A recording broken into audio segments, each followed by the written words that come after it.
hablar de los números complejos es hablar también de su forma de representación. Entonces debemos recordar que los números complejos tienen varios tipos de representación.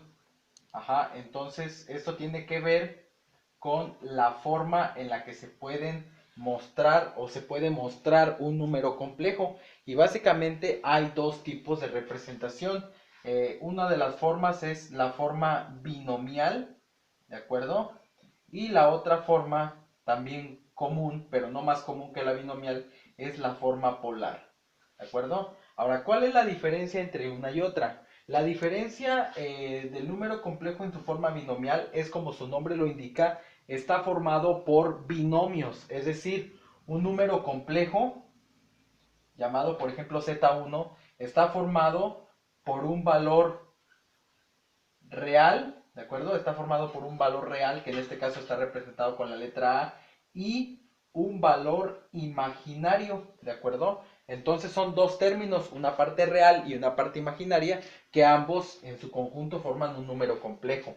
Ahora, eso es que en cuanto a la representación binomial, y generalmente cuando trabajamos con números complejos, generalmente suelen estar expresados de esta manera. Entonces así pues tenemos ejemplos como 3 menos 4i menos 2 más 8i, 5 menos i, 9 menos 7i, por citar algunos ejemplos de números complejos escritos en su forma binomial. Sin embargo, no es la única forma de representación de un número complejo. También un número complejo lo podemos representar en su forma polar. Y para representarlo en su forma polar, lo que necesitamos es el módulo, ¿verdad? El módulo del número complejo, ¿de acuerdo? El módulo que está representado con la letra R y el ángulo de inclinación de ese número complejo. Pero vamos a ver de qué se trata esto del módulo y del ángulo, ¿vale? Para que quede un poquito más claro ambas representaciones. Si nosotros representamos los números complejos en un plano cartesiano, podemos tener dos diferentes posibilidades que tienen mucho que ver con el tipo de representación de esos números complejos. Entonces, ¿qué es lo que sucede? Cuando yo represento un número complejo que está expresado en su forma binomial, lo que sucede es lo siguiente. Yo tengo un plano cartesiano, ¿verdad?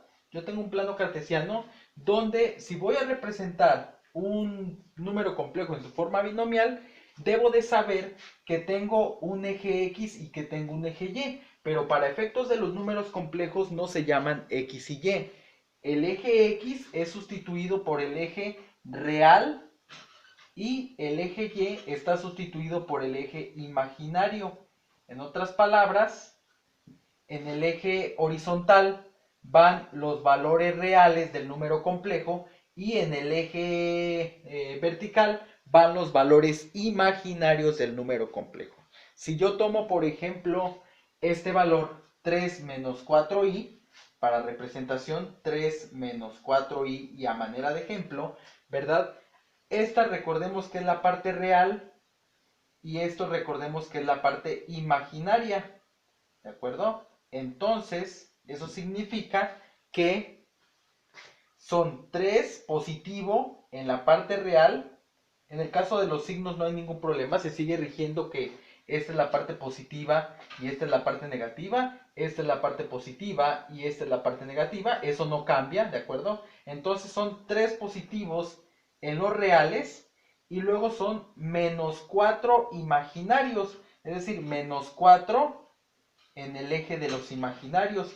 Y recordemos que donde coinciden este trazo de líneas punteadas para marcar un punto en el espacio, este punto es la representación binomial del número complejo 3 menos 4i, ¿vale? Entonces, en otras palabras y a manera de conclusión, un número complejo expresado en su forma binomial es capaz de representarse gráficamente mediante un punto en el plano cartesiano, ¿ok?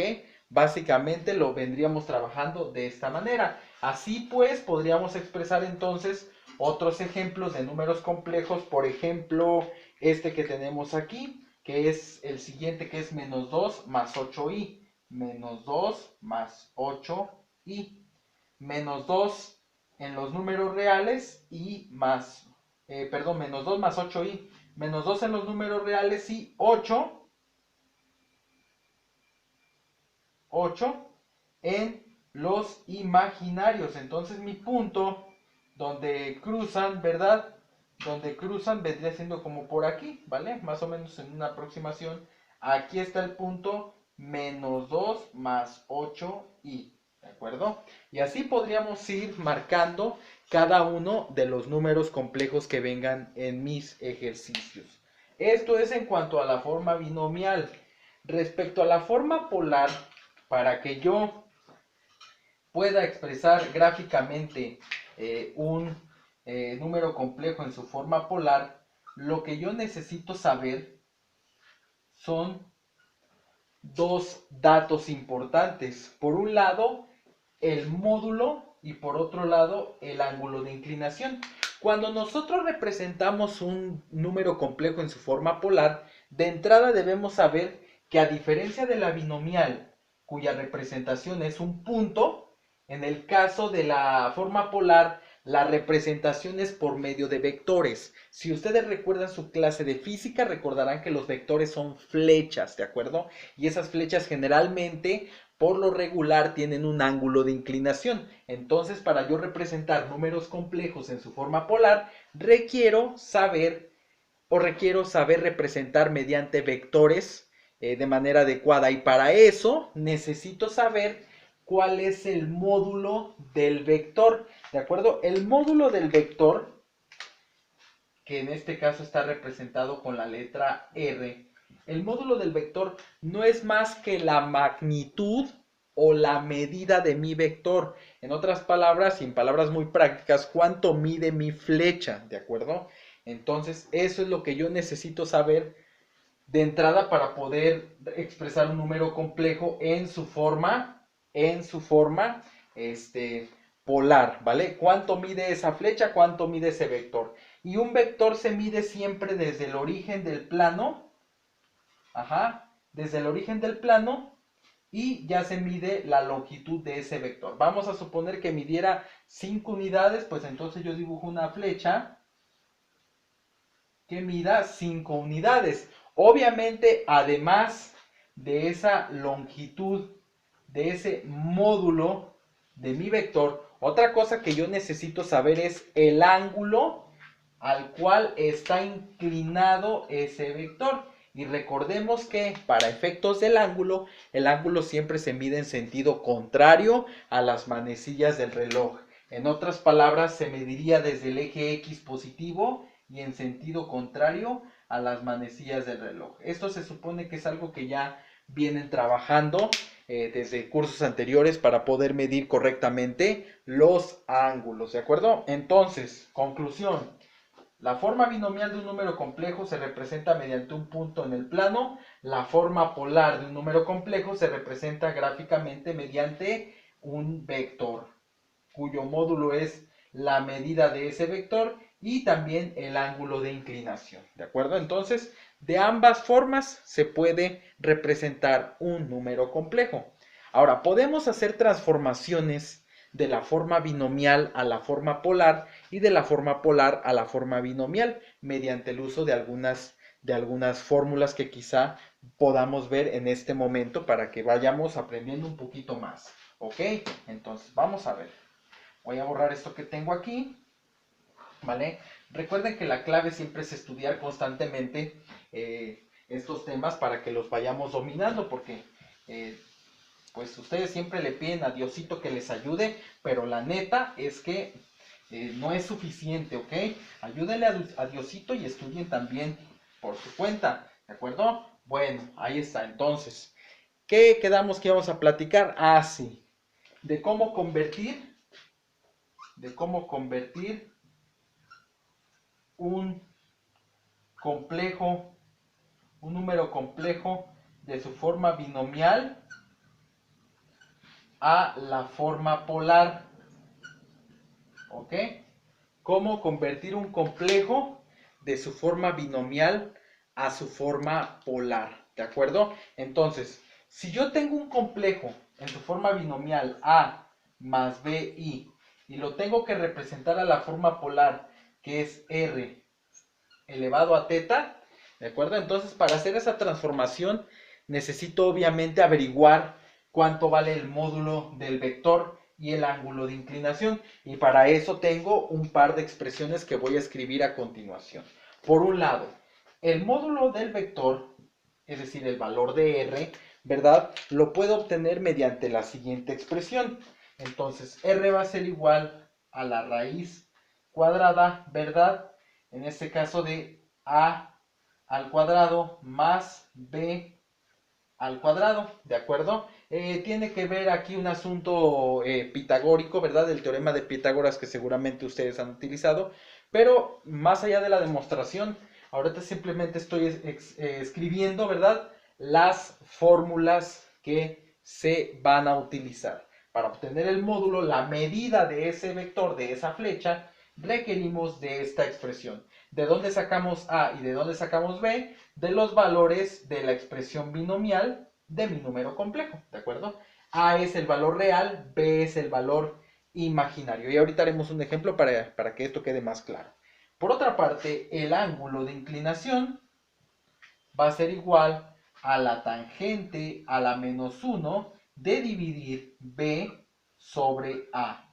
A y B se obtienen, insisto, de la expresión binomial del número complejo. Así es como obtenemos los valores de R y teta que formarían mi valor polar, mi número complejo expresado en su forma polar. Si vemos esto con un ejemplo práctico, si nosotros tenemos, por ejemplo, 5 menos 3 imaginario, ¿de acuerdo? Y lo queremos expresar en forma en su forma polar, entonces sabemos que para este ejemplo, A vale 5 y B vale menos 3, ¿de acuerdo? Son los dos valores que puedo obtener de mi número complejo en su forma binomial. Entonces, para sacar el módulo, necesito, ¿verdad?, sacar la raíz cuadrada de 5 al cuadrado, porque ese es el valor de A, más menos 3 al cuadrado, ¿de acuerdo? Aquí hay que tener mucho cuidado con los signos para no caer en errores. Entonces, R va a ser igual a la raíz de 25 más 9. Cuando el menos 3 lo elevan al cuadrado, se vuelve positivo por las leyes de los signos. Entonces, tenemos que 25 más 9 son la raíz de 34. Y este vendría siendo el módulo del vector. A veces podemos llegar a tener raíces que nos arrojen un valor entero. Por ejemplo, si aquí fuera raíz de 25, aquí el resultado sería 5. Pero en este caso es una raíz de 34 cuyo resultado es un valor decimal. Si hubiera posibilidad de simplificar el radical, entonces lo simplifican. En este caso no hay manera de que este radical se pueda simplificar. Por lo tanto, puedo darlo como la respuesta correcta. El módulo del vector entonces es raíz de 34. Y para el ángulo, ¿verdad?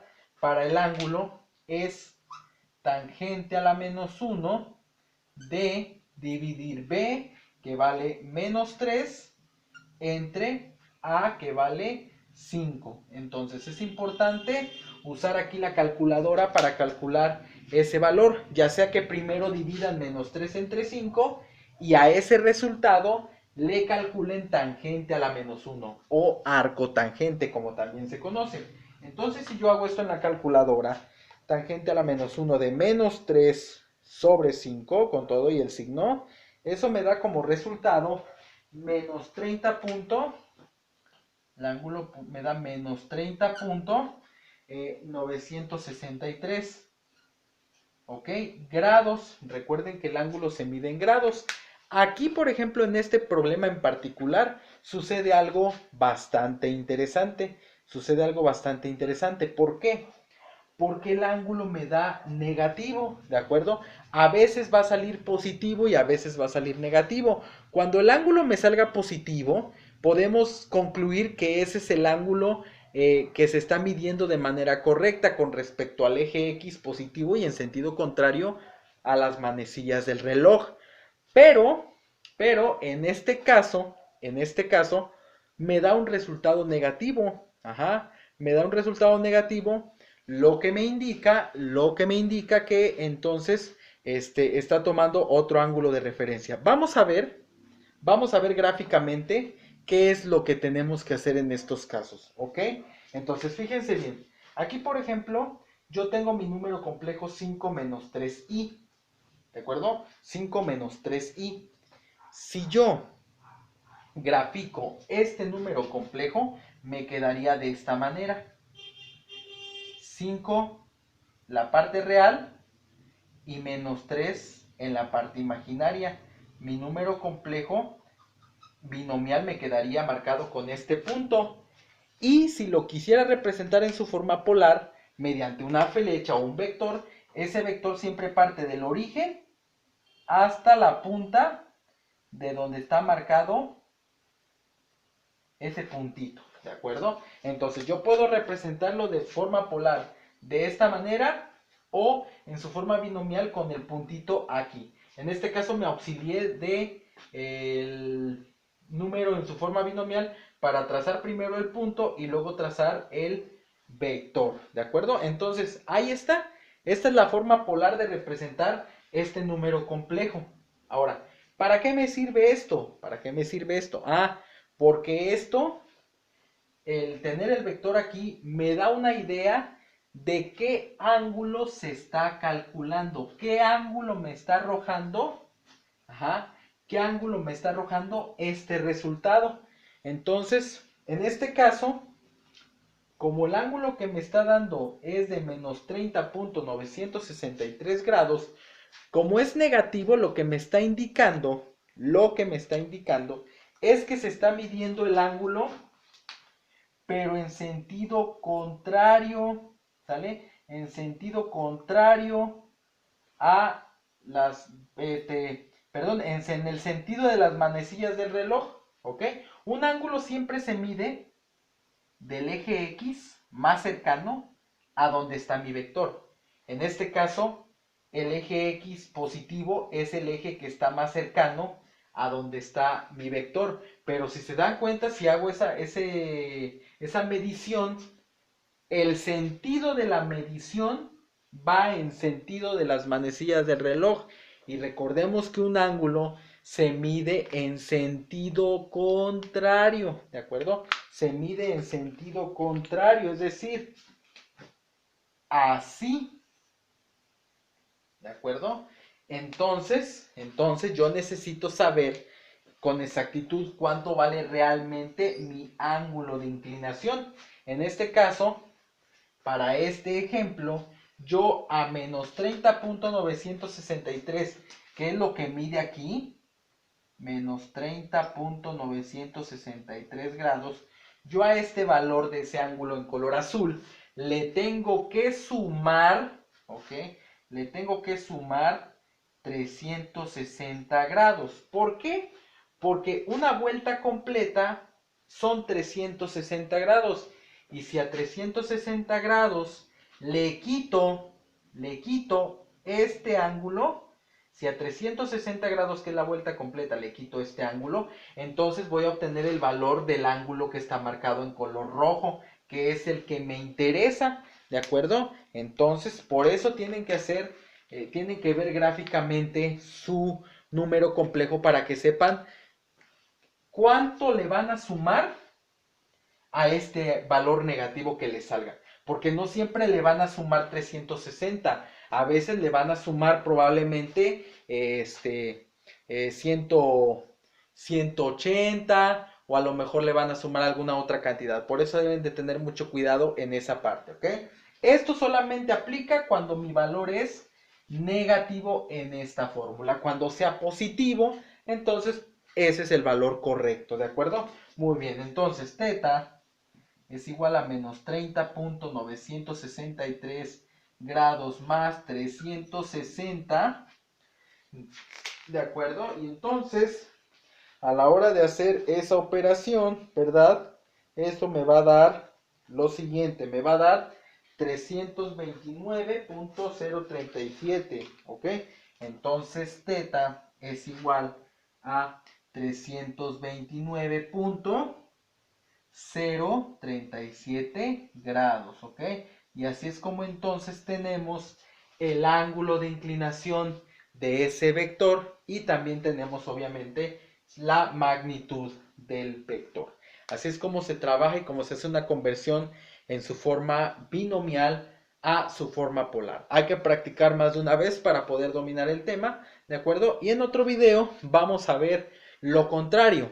¿Cómo le hacemos cuando tenemos una coordenada o un número complejo, mejor dicho, en su forma polar? ¿Cómo le hacemos para transformarlo a su forma binomial? ¿Ok?